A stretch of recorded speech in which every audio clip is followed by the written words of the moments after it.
My name is Charlie, and I'm currently healing from severe anxiety. Basically, like, I'm afraid of going out alone and being alone. If I go out or I'm alone, I get all these symptoms basically that make me feel like I need to go to the hospital. So I kind of wanted to talk about something because I have actually never been this far in my healing journey before. I have healed a little bit at one point in my life and regressed just because I wasn't actually actively trying to heal. It was just because I had a job where I had to go to. I was kind of forced into it. So I was doing exposure therapy to a point, but I wasn't really doing any other exposure therapy because I didn't really know what exposure therapy was. Right now I am actively doing exposure therapy. I have been for the past year, and I am literally the farthest I've ever been. I've done things that have just blown my mind so far, and I'm so proud and amazed at myself. I am noticing something, and I did watch this video of this lady talking, and it really got me thinking. And I've thought of this before. She was kind of talking about how when she would go out and drive by herself, she would have to have a balanced breakfast, do this, do that, all to go, and that basically she'd still be holding on for dear life. It'd still be so difficult. And that's literally what I feel. I could never, when I would accidentally go out without eating breakfast, I'd be like, I'm about to pass out because I have low blood sugar because I didn't eat breakfast. And I'd be like, next time I'm not going out without eating breakfast. That I would have put conditions on going out.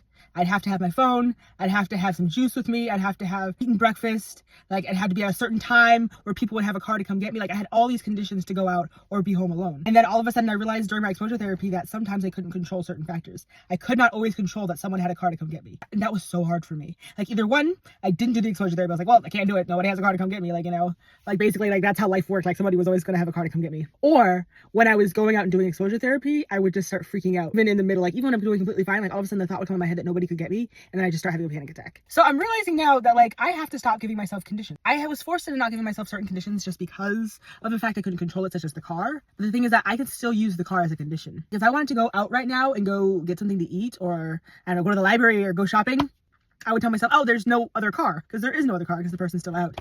And basically could not do that because there's no other car. The lady in the video I was watching said that she had gone to the store and she'd only drank a cup of coffee, which I'm like, bro, that's amazing. Anyways, I don't touch caffeine. I don't know if I'll ever be able to drink caffeine in my life because I have, a fear of my my heart racing and then not being able to come down, all that jazz. If you ever see me drinking coffee, yes, since having anxiety, I've had sips. But if you ever see me drinking a cup of coffee, you know that I'm healed. I'm all healed. Anyone have advice for someone trying to take a next step in exposure therapy where they're kind of stopping these conditions that they need? If you could avoid having conditions, yes. Don't. But if you need them to take the active steps, I needed to know that somebody had a car at home for me to start driving out by myself. I needed to know that I could be saved. I needed to know that if I thought I was having a heart attack, someone could come from my family and help me. It's better that than not taking a step at all. But I'm at the point where I need to let go.